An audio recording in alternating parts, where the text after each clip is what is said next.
नमस्कार दोस्तों, स्वागत है आपका हमारे चैनल टेल्स बाय यशु पर। यहाँ पर आपको मिलेंगी रोचक और सस्पेंसफुल कहानियाँ। अगर आपको यहाँ पर हमारी कहानियाँ पसंद आती हैं तो कृपया करके आप हमारी वीडियोस को लाइक करें, इसको अपने दोस्तों को साथ शेयर करें और साथ के साथ अपना कमेंट करना ना भूलें। अगर आप इस चैनल पर नए हैं तो कृपया करके इसे सब्सक्राइब भी करें। आपका ज़्यादा समय न लेते हुए चलो आज की कहानी को शुरू करते हैं।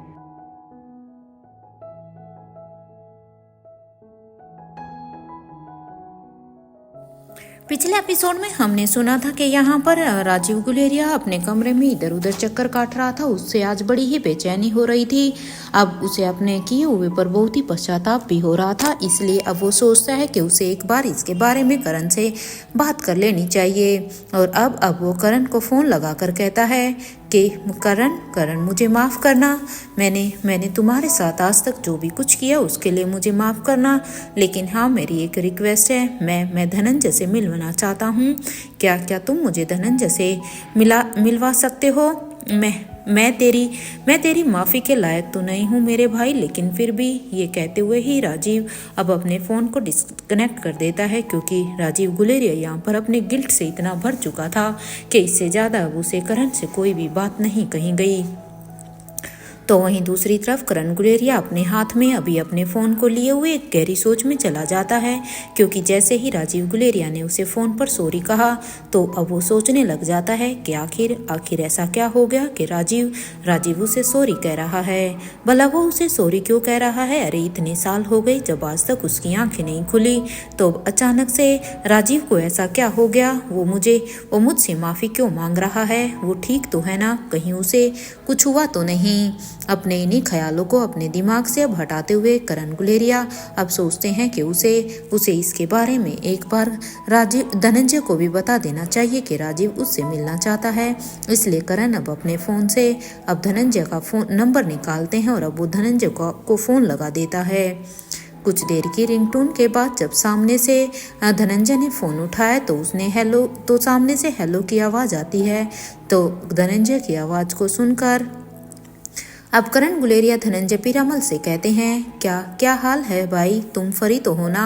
करण के इस सवाल पर अब धनंजय उसे कहते हैं, कल मैं फरी हूँ, लेकिन जाना कहाँ पर है? कहीं जाने के लिए पूछ रहे हो या बस वैसे ही? इस बात पर अब करण गुलेरिया कहते हैं, हाँ कहीं जाना तो है। वो क्या है ना कि राजीव तुमसे मिलना चाहता है, क्योंकि राजीव का अभी मुझे फ़ोन आया था और वो तुमसे मिलने की रिक्वेस्ट कर रहा था। राजीव का तो नाम सुनते ही अब धनंजय को एक बहुत तेज गुस्सा आता है, क्योंकि धनंजय राजीव के ऊपर बहुत ही गुस्सा था कि राजीव एक कैसी राह पर चल रहा था।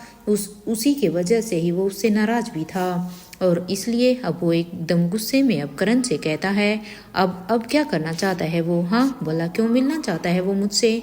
देखो करण, मुझे तुम्हारा पता नहीं है कि तुम उससे मिलना चाहते हो या नहीं, तुम उसे माफ़ करना चाहते हो या नहीं, ये तुम्हारा राइट है। मैं उसमें कोई भी दखल अंदाजी नहीं करना चाहता, लेकिन हाँ मेरी तरफ से मैं अपना जानता हूँ कि मैं उसे कभी भी माफ़ नहीं करूँगा। इवन मैं उससे मिलना भी नहीं चाहता।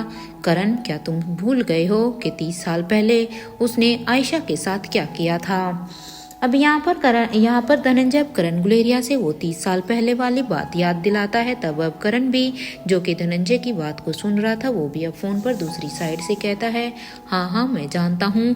और इतना ही कहते ही अब धनंजय फिर से कहता है, तुम्हें पता तो था ना कि उसने आयशा के साथ तो जो किया वो किया, लेकिन साथ के साथ उसके बाद वो स्वाति के साथ क्या करने वाला था?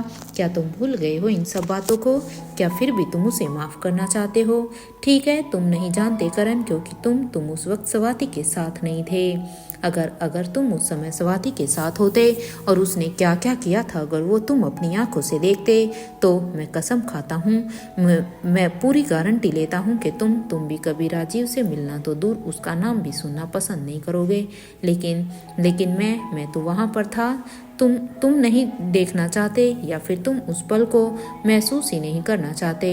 अरे जब अनिका इस दुनिया में आई थी तब स्वाति ने क्या क्या झेला था, वो भी सिर्फ उन्हीं की वजह से। अब यहाँ पर अपने दोस्त धनंजय की ये सारी ही बातों को सुनकर अब करण गुलेरिया उसे कहते हैं, क्या सच में धनंजय, मैं उस पल को महसूस कर सकता हूँ जब अनिका मेरी बेटी इस दुनिया में आ रही थी। इस बात पर अब धनंजय पीरामल कहते हैं, हाँ करण, तुम कर सकते हो। अपने अपने सबसे मुश्किल पल में भी स्वाति के मुंह से बस तुम्हारा ही नाम निकला था। मैंने खुद अपने कानों से सुना था।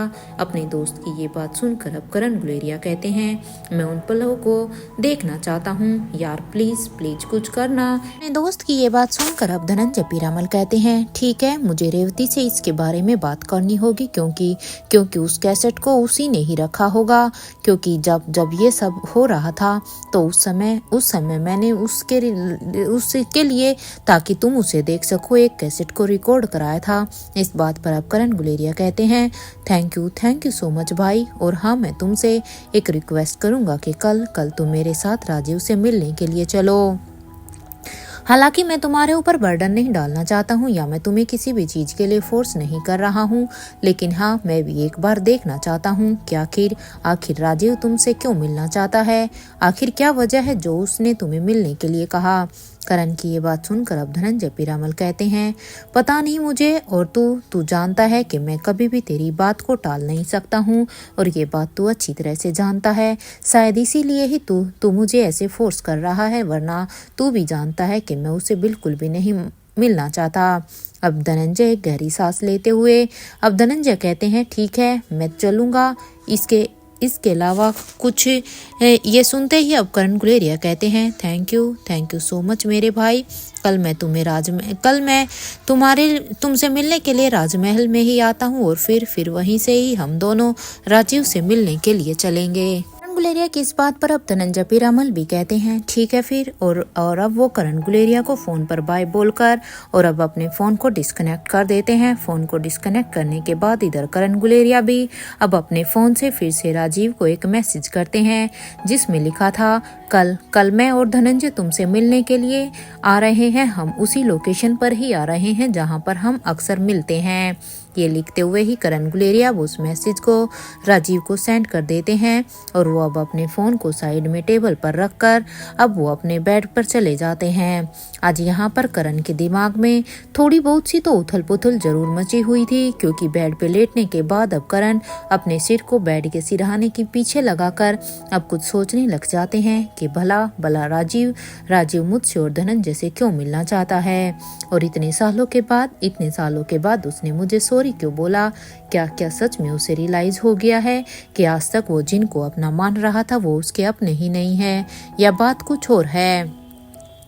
करण यहाँ पर इन्हीं सब बातों के बारे में सोच रहा था और उसकी कब आग लग गई उसे भी पता ही नहीं चला। नेक्स्ट डे मॉर्निंग जहाँ एक तरफ बूढ़े किंग के पैलेस में अनिका का डेली रूटीन शुरू हो गया था, तो वहीं दूसरी तरफ अगर आज रोहित भी आज अपनी वाटर फाइटिंग टेक्निक की प्रैक्टिस के लिए पूरी तरह से रेडी हो गया था, क्योंकि स्वाति मल्होत्रा ने पिछले दिन ही उसे कह दिया था कि कल से उसकी वाटर फाइटिंग टेक्निक स्टार्ट होने वाली है, इसलिए अब उसे उसको पूरी तरह से उसके लिए प्रिपेयर रहना होगा। स्वाति ने जहाँ पर अपनी गुफा बनाई थी वहाँ पर एक नदी बह रही थी। स्वाति ने अब अपने मन में ही सोचा था कि पहले वो रोहित को यहीं पर ही प्रैक्टिस कराएगी। स्वाति अब रोहित का हाथ पकड़कर अब उस नदी के पास आ जाती है और अब स्वाति मल्होत्रा रोहित से कहती है कि अब स्वाति मल्होत्रा रोहित को वहाँ पर एक एक स्टेप बताने लगती है कि उसे कैसे क्या करना है। वहीं दूसरी तरफ आज रोहित के पैलेस में जॉन और रैनी ने भी अपना काम आज का फिर से शुरू कर दिया था, क्योंकि वो भी यहाँ पर स्पेशल डिपार्टमेंट और उनके लोगों को, स्पेशल डिपार्टमेंट की टीम को, उन्हीं सभी को ही ट्रेन कर रहे थे अपने रूम में। इधर करण गुलेरिया अभी रेडी हो ही रहे थे। कुछ ही देर के बाद जब वो रेडी हो गए थे तो वो भी अब अपने बाथरूम के रास्ते से होकर अब वो अंडरग्राउंड से ही उस पैलेस से बाहर निकल कर आ जाते हैं। उन्होंने पहले ही वहां पर गए अपने लिए गाड़ी को बुक कर दिया था, क्योंकि करण गुलेरिया आज अपनी प्रैक्टिस के लिए नहीं जाते हैं, वो यहाँ इस सीक्रेट रास्ते से जाते हैं ताकि किसी को भी वो बाहर आते या जाते ना दिखें। इसलिए करण गुलेरिया भी अब जल्दी से गाड़ी में बैठने के बाद अब वो उस ड्राइवर से कहते हैं कि मुझे जल्द से जल्द राजमहल के लिए लेकर चलो। वहीं दूसरी तरफ राजमहल में धनंजय पीरामल भी अभी आलिशा की फाइटिंग प्रैक्टिस को देख रहे थे, क्योंकि आलिशा अपने पहले राजमहल में अपनी प्रैक्टिस कर रही थी और धनंजय उसे बड़े ही ध्यान से देख रहे थे, ताकि वे श्योर कर सकें कि आलिशा अपनी फाइटिंग्स को भूली तो नहीं है। वैसे तो उन्होंने आलिशा के मूव्स काफी अच्छे लग रहे थे, क्योंकि आलिशा की फाइटिंग एकदम जबरदस्त थी और वो शार्प भी थी, लेकिन इसके बाद भी उन्हें कुछ उसमें कमी लग रही थी। धनंजय पीरामल जानते थे कि आज उन्हें करण के साथ राजीव से मिलने के लिए जाना है, और करण शायद अभी आ ही रहे होंगे, क्योंकि अब तक तो शायद वो पहले से निकल चुके होंगे। इसलिए धनंजय अब आलिशा से कहते हैं, तुम अपनी प्रैक्टिस कंटिन्यू करो और अपने मूव्स को और भी शार्प और एक्यूरेट करो, तुम्हें अभी और भी प्रैक्टिस की जरूरत है। अब धनंजय की ये बात सुनते ही अब आलिशा भी हाँ में अपना सिर हिला देती है, क्योंकि उसके अपने मामा की बात को टालने का तो आलिशा के लिए कोई सवाल ही नहीं था। और अगर देखा भी जाए तो आलिशा को भी खुद फाइटिंग बहुत ही पसंद थी। यहाँ धनंजय अब आलिशा को ये सब कहने के बाद वो अब राजमहल के अंदर की तरफ चले जाते हैं। जैसे ही वो अंदर जाते हैं तो अंदर जाकर वो देखते हैं कि लतिका भी पियानो बजा रही थी, और वो साथ में अपने आप ही कोई गाना भी गुनगुना रही थी। लतिका की इतनी मीठी सी आवाज को सुनकर तो राजमहल के सारे ही सर्वेंट वहां पर एकत्रित हो जाते हैं, और अब वो वहां पर उसके पास आकर अब लतिका का गाना बड़े ही ध्यानमग्न सुनने लगते हैं। अब तक धनंजय पीरामल भी समझ गए थे कि लतिका को किस चीज में इंटरेस्ट है, क्योंकि जितने आनंद के साथ लतिका यहाँ पर अपना गाना बजा रही थी, अपना गाना गुनगुना रही थी, उसे देखकर अब धनंजय अपने आप ही समझ जाते हैं कि लतिका का इंटरेस्ट बस म्यूजिक में ही है। इधर धनंजय पीरामल अब अपने मन में ही यही सोच रहे थे कि आखिर ये किस पर गई है, क्योंकि अगर देखा जाए तो राजमहल में तो शायद ऐसा कोई भी पर्सन नहीं है जिसे म्यूजिक पसंद हो, तो आखिर ये गई किस पर, क्योंकि म्यूजिक की हॉबी हो सकता है उसमें जेनेटिक हो, लेकिन अब उसके बारे में पता कैसे किया जाए। धनंजय भी यही सोच रहे थे कि तभी अब उनके पास अब बड़ी रानी आ जाती है। बड़ी रानी अब धनंजय के पास आकर कहती है, क्या हुआ भाई, आप इस वक्त यहाँ? अपनी बहन की ये बात सुनकर अब धनंजय पीरामल कहते हैं, हाँ बस ऐसे ही। और अब वो कहते हैं कि लतिका आलिशा की बेटी है तो उसका पिता कौन है? अपने भाई की इस सवाल पर अब बड़ी रानी कहती है, पता नहीं भाई, जैसे हमने आलिशा को गोद लिया था ठीक वैसे ही आलिशा ने भी लतिका को गोद लिया है, क्योंकि लतिका आलिशा की बायोलॉजिक डॉटर नहीं है, इसे भी आलिशा ने गोद लिया है, इसलिए हमें उसके बायोलॉजिकल पेरेंट्स के बारे में नहीं पता। बड़ी रानी की ये बात सुनकर अब धनंजय पीरामल कहते हैं, I am so proud of her Revathi, क्योंकि उसने कितना अच्छा डिसीजन लिया। और वैसे भी आलिशा में हमें आपकी परवरिश साफ साफ दिखाई देती है, क्योंकि जितना भी मैं आलिशा की हर एक एक्टिविटी को देखता हूँ वो बिल्कुल तुम्हारे ऊपर गई है, भले ही तुमने उसे पैदा ना किया हो। अपने भाई की ये बात सुनकर अब बड़ी रानी कहती है कि आलिशा की परवरिश में तो आपका भी तो उतना ही हाथ है ना भाई, जितना कि मेरा है, क्योंकि जब आलिशा को आप यहाँ पर लेकर आए थे उस वक्त तो आप खुद भी शायद नहीं जानते थे कि आपका बेटा इस दुनिया में आ चुका है और वो इसी राजमहल में है। अपनी बहन की ये बात सुनकर अब धनंजय पीरामल कहते हैं, तुम शायद सही ही कह रही हो रेवती, क्योंकि मुझे उस समय अपने बेटे के बारे में कुछ भी नहीं पता था, लेकिन तुम देखो ना, मेरा वो बेटा इतना बड़ा हो गया है कि अब उसे अपने पापा की जरूरत ही नहीं है, क्योंकि वो अब अपनी ही दुनिया में अपने ही लोगों के साथ खुश है। ये कहते हुए ही अब धनंजय अपनी एक सोच में चले जाते हैं। अब वो सोचते हैं कि सच में क्या उसका बेटा इतना बड़ा हो गया कि उसे अब ये पता है कि मैं उसका पिता हूँ, लेकिन फिर भी जहाँ तक मुझे लगता है उसके अंदर मेरे लिए वो प्यार नहीं है जो एक बेटे के दिल में अपने पिता के लिए होना चाहिए। अगर होता तो रोहित जरूर उसे फोन करता या जरूर वो उस समय उसे रोकता।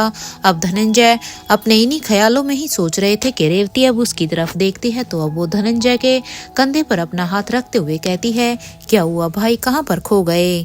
बड़ी रानी की बात को सुनकर अब धनंजय अपने सेंस में आते हैं और वो कहते हैं कुछ भी नहीं, बस ऐसे ही। अब इतना सुनने के बाद अब बड़ी रानी फिर से कहती है, आप कहीं ऐसा तो नहीं है कि आप रोहित के बारे में गलत समझ रहे हैं, क्योंकि जिस तरह से आपने कहा कि रोहित को आपकी जरूरत नहीं है, उसे देखकर तो अब मुझे यही लग रहा है कि आप अभी रोहित को गलत ही समझ रहे हैं भाई। हो सकता है कि वो इस वक्त बहुत ही बिजी हो, और वैसे भी उसके ऊपर तो अभी बहुत बड़ी जिम्मेदारी है। आप नहीं जानते हैं क्या कि आखिर रोहित कौन है?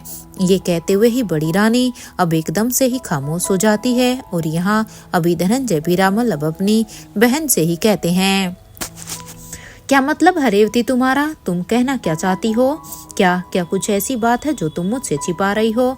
और वैसे भी क्या रोहित यहाँ पर किसी बिजनेस ट्रिप पर आया हुआ है, या फिर वो एक फैमिली वेकेशन के लिए? क्योंकि अगर रोहित मारवा हाउस में रहता है तो फिर तुम मुझे ये बताओ कि वो यहाँ पर पेरिस में क्या कर रहा है, उसका पेरिस में क्या काम है? अब अपने भाई की ये बात सुनकर अब बड़ी रानी कहती है, मैं इस बारे में अभी आपसे कुछ भी नहीं कह सकती हूँ। और हाँ, एक बात तो मैं आपको बताना ही भूल गई। वो क्या है ना कि आज हम अपनी दोस्त रेखा मूर्ति से मिलने के लिए जा रहे हैं, और आलिशा भी वहाँ पर हमारे साथ ही जाएगी। वो उसे भी एनटीटी की न्यू ब्रांच को लेकर उनके साथ एक मीटिंग करनी है। तो हम सोच रहे थे कि लतिका तो हमारे साथ चलेगी ही, क्यों ना आप भी हमारे साथ चलिए, क्योंकि मैं चाहती हूँ कि अगर हम सब वहाँ पर रोहित के पैलेस में जा रहे हैं तो अगर आप भी हमारे साथ चलते तो सच में हमें भी अच्छा लगता, और वहाँ पर आपको देखकर सबको अच्छा लगेगा।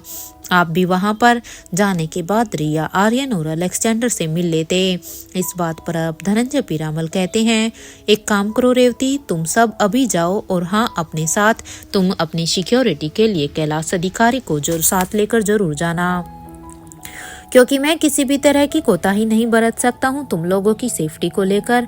मैं वहाँ पर पहुँचकर मैं वहाँ पर कुछ देर बाद में आ जाऊँगा। पहले तुम लोग जाओ, क्योंकि मुझे आज थोड़ा सा काम है।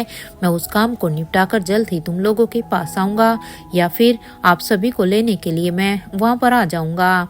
इस बात पर अब बड़ी रानी कहती है, ठीक है भाई, जैसा आप ठीक समझे। अब अपनी बहन से बात करने के बाद अब धनंजय पीरामल अपने रूम की तरफ जाने लगते हैं, और फिर वो अब जल्दी से ही अपने रूम में जाने के बाद अब वो अपने कबर्ड को खोलकर जल्दी से अपने कपड़े निकालते हैं और शावर लेने के लिए बाथरूम में चले जाते हैं। कुछ देर के बाद जब वो शावर लेकर वापस आते हैं तो वो अब जल्दी से अपने निकाले हुए कपड़ों को पहनकर अब वो जल्दी से रेडी होने लगते हैं। कुछ देर के बाद जब वो रेडी हो जाते हैं तो अब धनंजय अपने फोन से अब करण गुलेरिया को फोन कर देते हैं, क्योंकि धनंजय अभी पूरी तरह से तैयार था और उसे अभी तक करण का फोन नहीं आया था, तो इसीलिए करण कहाँ पर है ये जानने के लिए अब धनंजय ने फोन किया था। कुछ ही देर की रिंग के बाद जब सामने से करण की हेलो की आवाज आती है तो अब धनंजय पीरामल करण से कहते हैं, कहाँ पहुंचे हो तुम, अभी तक आए क्यों नहीं? इस बात पर अब करण गुलेरिया कहते हैं कि बस दोस्त 10 मिनट में मैं राजमहल पहुंच जाऊंगा, बस तुम भी जल्द से जल्द रेडी रहना। इस बात पर अब धनंजय पीरामल कहते हैं, ठीक है फिर मैं इंतजार कर रहा हूँ, क्योंकि मैं तो ऑलमोस्ट रेडी हो चुका हूँ। अब इतना कहने के बाद अब वो भी फोन को डिस्कनेक्ट कर देते हैं। करण से बात करने के बाद अब धनंजय पीरामल अब अपने रूम से बाहर निकलकर अब नीचे हॉल में आ जाते हैं, क्योंकि वो यहाँ से ही सीधे अब करण के साथ जाने वाले थे।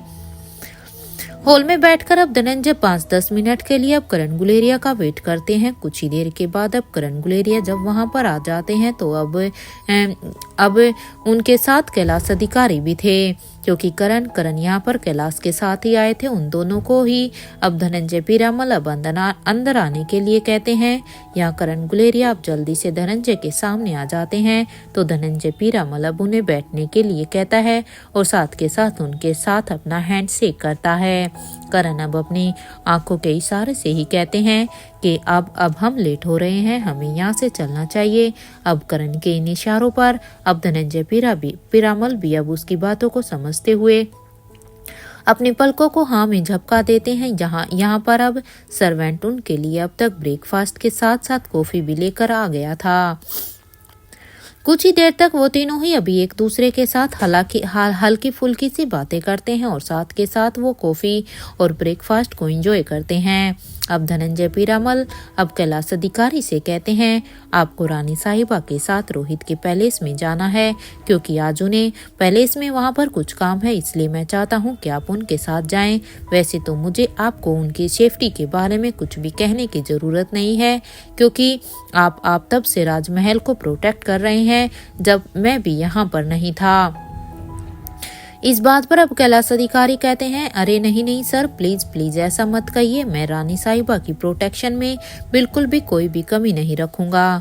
अब कैलाश अधिकारी की इस बात पर अब धनंजय पीरामल कहते हैं, आई नो आप किसी भी तरह की कमी नहीं रखेंगे, तभी तो मुझे आपके ऊपर इतना विश्वास है, एंड थैंक यू। आप यहाँ पर बैठकर अभी थोड़ा उनके लिए इंतजार कीजिए। आलिशा और रेवती बस आती ही होंगी, हो सकता है उन्हें तैयार होने में थोड़ा बहुत समय लगे, इसलिए आप यहीं पर बैठकर ही उनका इंतजार करना। धनंजय की इस बात पर अब कैलाश अधिकारी भी हाँ में अपना सिर हिला देता है। इधर करण गुलेरिया अब अपनी जगह से खड़े हो जाते हैं और अब वो धनंजय से कहते हैं, मेरे ख्याल से अब हमें भी चलना चाहिए। इस बात पर अब धनंजय पीरामल अब हाँ में अपना सिर हिला देते हैं और वो भी अब अपनी जगह से उठकर खड़े हो जाते हैं। अपनी जगह से खड़े होकर वो दोनों ही वहां पर कैलाश अधिकारी को बाय बोलकर अब वो वहां से बाहर निकल जाते हैं। इधर धनंजय पीरामल अब बाहर निकलते हुए ही अब करण से कहता है कि तू ड्राइव करेगा। धनंजय की इस बात पर अब करण गुलेरिया सीधे ही कहते हैं, क्यों, मैं क्यों करूंगा, क्या तुम ड्राइव करना भूल गए हो क्या? अब करण की इस बात पर अब धनंजय पीरामल कहते हैं, पता नहीं, कर तो लूंगा, अभी मैं इसके बारे में कुछ नहीं कह सकता, क्योंकि होश में आने के बाद मैंने अभी तक ड्राइविंग नहीं की है, लेकिन मैं कॉन्फिडेंट नहीं हूँ इसी बात को लेकर। इस बात पर अब करण गुलेरिया कहते हैं, इट्स ओके, फिर अगर ऐसा ही है तो फिर मैं ड्राइव कर लेता हूँ। जहाँ करण अब ड्राइवर सीट पर थे तो वहीं धनंजय पीरामल अभी पैसेंजर सीट पर थे, क्योंकि यहाँ से ये दोनों अभी धनंजय की गाड़ी से ही जाने वाले थे।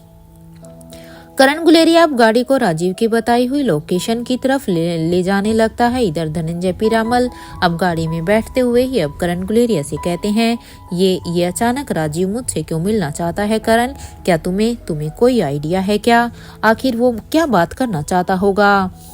इस बात पर अब करण गुलेरिया कहते हैं कि इस बात का तो अगर सच पूछो तो मुझे भी कोई भी आइडिया नहीं है, क्योंकि मैं भी बस कल शाम से यही ही सोच रहा हूँ कि आखिर राजीव ने तुम्हें क्यों बुलाया होगा, वो हम दोनों से ही मिलना क्यों चाहता है। मेरे भी मन में पता नहीं कितनी ही सारी बातें आ रही हैं, लेकिन इन सब का पता तो तभी चलेगा जब हम उससे मिलेंगे। ये सुनते ही अब धनंजय पीरामल कहते हैं, क्या वो, अगर एक बात पूछूं, क्या वो आकाश और आलिशा का सच जानता है करण? अब धनंजय की इस बात पर अब करण गुलेरिया हाँ में अपना सिर हिला देते हैं। अपने दोस्त के इस रिएक्शन पर अब धनंजय पीरामल कहते हैं कि क्या कह रहे हो तुम, क्या सच में? और सबसे पहली बात तो ये है कि किसने बताया उसे सच? आखिर इतने सालों के बाद उसे इस बात के बारे में कैसे पता चला कि ये दोनों उसके बच्चे हैं? और किसको पता है इस बारे में? करण, तुम शायद भूल गए हो, लेकिन मैंने तुमसे पहले ही कहा था कि ये सच बाहर कभी भी नहीं आना चाहिए। फिर भी मेरे इतना कहने के बाद भी ये सच बाहर कैसे आ गया? राजीव तक ये सच कैसे पहुंचा? तुम्हें शायद अंदाजा भी नहीं है, तुम अभी भी शायद उस खतरे से अनजान हो। अगर उन लोगों को जरा सा भी अंदाजा हो गया ना तो हम आकाश और आलिशा को कभी भी नहीं बचा पाएंगे, क्योंकि इसीलिए ही मैं नहीं चाहता था कि किसी को भी इनके बारे में पता चले। बस ये बात तुम्हारे और मेरे बीच तक ही रहनी चाहिए थी, और साथ ही तुम्हारी बेटी अनिका को भी। अपने दोस्त की ये बात सुनकर अब करण गुलेरिया कहते हैं कि ये क्या कह रहे हो तुम? इस बात पर अब धनंजय पीरामल कहते हैं, क्या तुम्हें कभी भी ये सोचने की तुमने कोशिश नहीं की कि जिस डॉक्टर और उसकी टीम ने अंजलि को ऑपरेशन किया था, अचानक से डॉक्टर का एक ही दिन में एक्सीडेंट कैसे हो गया? और तुम्हें तो ये पता ही है ना कि एक्सीडेंट में तो उनकी मौत ही हो गई थी, जबकि उनकी मौत किसने की? ये सब तो आज तक एक राज ही है। भला एक ही दिन में ऐसा कैसे हो सकता है कि किसी हॉस्पिटल की पूरी टीम ही एक एक्सीडेंट में मारी जाए? अपने दोस्त की ये बात सुनकर अब करण गुलेरिया कहते हैं, ये क्या कह रही हो तुम? क्या कुछ ऐसा है जो मैं नहीं जानता हूँ? क्योंकि जिस तरह से तुम ये सब कह रहे हो तो मुझे अब शक हो रहा है कि शायद तुम मुझसे कुछ छुपा रहे हो। इस बात पर अब धनंजय पीरामल कहते हैं, मैं पूरी तरह से नहीं जानता करण कि तुम्हें कुछ याद क्यों नहीं है, लेकिन हाँ मेरा यकीन करो 15 साल पहले स्वाति हम सभी के ही सामने आई थी। ये उसी रात की बात है जब मैं शायद मेरा एक्सीडेंट हो, जब शायद मुझे इतनी बुरी तरह से मुझे चोट आई थी। इस बात पर अब धनंजय पीरामल कहते हैं कि 15 साल पहले क्या हुआ था धनंजय, मैं जानना चाहता हूँ, क्योंकि तुम कई बार इस बात के बारे में कह चुके हो, लेकिन मुझे कुछ भी याद नहीं है कि आखिर 15 साल पहले क्या हुआ था। क्या तुम मुझे दोबारा से बता सकते हो? क्या तुम रिपीट कर सकते हो कि 15 साल पहले आखिर हुआ क्या था? क्योंकि अब तुम्हारी बातों से मुझे भी लगने लगा है कि मुझे उस बात के बारे में पूरी तरह से जानना चाहिए। धनंजय, मैं जानता हूँ, क्या तुम मुझे नहीं बताओगे? क्योंकि मैं उस रात के बारे में जानना चाहता हूँ। अपने दोस्त की ये बात सुनकर अब धनंजय पीरामल कहते हैं कि ठीक है, चलो पहले हम राजीव से मिल लेते हैं, उसके बाद ही मैं तुम्हें पूरा का पूरा सच बता दूंगा। हो सकता है कि मेरी बातों को सुनकर शायद तुम्हें वो सब कुछ याद आ जाए। ये सब बातें करते हुए ही अब यहाँ पर करण और धनंजय दोनों ही अब आपस में एक दूसरे से बात कर रहे थे, और अब बात करते ही वो दोनों अभी राजीव की बताई हुई लोकेशन पर भी पहुंच जाते हैं। वहां पर पहुंचने के बाद अब अपनी गाड़ी को पार्क करने के बाद अब वो दोनों ही वहां पर आकर एक टेबल पर बैठ जाते हैं, और अब वो वहीं पर ही राजीव के आने का वेट कर रहे थे, क्योंकि करण और धनंजय ये दोनों ही राजीव से पहले ही वहां पर पहुंच जाते हैं। वहाँ टेबल पर बैठने के बाद यहाँ धनंजय पीरामल अब करण गुलेरिया से कहते हैं, तुम्हें अंदाजा भी नहीं है कि तुमने क्या कर दिया है करण। अगर राजीव ने उन लोगों को अगर बता दिया होगा तो क्या होगा, क्या तुम्हें पता है? क्योंकि राजीव खुद कैसे लोगों के साथ रहता है ये तो तुम भी अच्छी तरह से जानते हो ना। तो फिर अगर सच में राजीव ने ये बात लीक करती होगी तो फिर तो पता नहीं कि वो लोग हमारे बच्चों का क्या करेंगे। इस बात पर अब करण गुलेरिया कहते हैं, मेरा यकीन करो धनंजय, मेरे भाई उस वक्त हालात ही ऐसे हो गए थे कि मुझे बताना पड़ा। अंजलि उस समय डेस्परेटली अपने बेटे को बहुत ही बुरी तरह से ढूंढते हुए यहाँ पेरिस तक आ गई थी। मैंने हर मुमकिन कोशिश की थी कि उसे कुछ भी पता ना चले, ये सच सामने ना आए। उसे क्या, मैंने तो ये सच सबसे ही छुपा कर रखा था, लेकिन मैं भी क्या करता, ये सच तो सामने खुद ब खुद आ ही गया। यहाँ धनंजय और करण आपस में यही सब बात कर रहे थे कि तभी अब उनके कानों में अब राजीव की आवाज आती है, जो कि कह रहा था, कैसे हो धनंजय? अब जैसे ही उन्हें ये आवाज आती है तो अब वो उस साइड देखते हैं जिस तरफ से ये आवाज आई थी। तो अब धनंजय जब मुड़कर देखता है तो सच में वो राजीव ही था। इसलिए इस बात पर अब करण गुलेरिया और धनंजय दोनों ही अब आपस में उसकी तरफ देखते हैं, और अब वो उसके सामने देखकर अब उन दोनों के ही चेहरे पर गुस्सा भी था, और साथ के साथ इतने दिनों के बाद उसे देखने के बाद एक सुकून भी था, क्योंकि इतने सालों के बाद राजीव को देखकर धनंजय पीरामल अब हैरान भी थे, क्योंकि आज भी उसकी पर्सनैलिटी वैसी ही थी जैसी कभी कॉलेज के समय में होती थी। लेकिन अब उसकी बात का जवाब देते हुए अब धनंजय पीरामल कहते हैं, कैसे हो तुम? मुझे उम्मीद है कि तुम अपनी नई जिंदगी में सच में बहुत ही खुश हो गए। धनंजय ने ये बात एक टोंट के तौर पर कही थी, क्योंकि उसे राजीव गुलेरिया की संगति बिल्कुल ही पसंद नहीं थी, जिन लोगों के साथ वो रह रहा था इतने सालों से। धनंजय की अब ये बात सुनकर अब राजीव अब उसके पास आ जाता है, और अब वो उसके सामने वाली सीट पर बैठ जाता है। वह उस सीट पर बैठने के बाद अब वो उसकी बात का जवाब देते हुए कहता है, ये जिंदगी मैंने अपनी मर्जी से नहीं चुनी थी धनंजय, मैं मजबूर था उस समय इस जिंदगी को चुनने के लिए। इस बात पर अब धनंजय पीरामल अब राजीव को कहते हैं, क्या मैं जान सकता हूँ राजीव कि तुम्हारी क्या मजबूरी थी? क्योंकि अगर सच में उस समय तुम्हारी मजबूरी थी तो फिर तो अब लगे हाथ ये भी बता दो कि वो मजबूरी क्या थी जिसकी वजह से तुम्हें ये रास्ता चुनना पड़ा। धनंजय पीरामल की बात का जवाब देते हुए अब वहां पर राजीव गुलेरिया कहता है, तुम मेरे हालातों को समझ ही नहीं सकते हो, तुम मेरे दर्द को नहीं समझ सकते हो। उस वक्त मेरा स्टेट ऑफ माइंड कैसा था मैं खुद भी नहीं बता सकता। मुझे ऐसा लगा था कि मेरे प्यार और मेरे भाई इन दोनों ने ही मुझे धोखा दिया है। उस समय मेरी पागलों जैसी हालत हो गई थी इसलिए ही शायद ये सब कुछ हो गया। ये सुनते ही अब धनंजय पीरामल अपने एक हाथ की मुट्ठी को टेबल पर मारते हुए कहते हैं, लगने में और होने में बहुत ही फर्क होता है राजीव। क्या तुम्हें कभी भी सच जानने की कोशिश की? क्या तुम्हें नहीं लगा कि जो तुम्हें सामने दिखाई दे रहा है कहीं वो गलत तो नहीं, कहीं वो सब तो नहीं कि वो हो कुछ और रहा हो लेकिन तुम्हें परोस कर कुछ और दिया जा रहा हो, या तुमने कभी सच को समझना ही नहीं चाहा?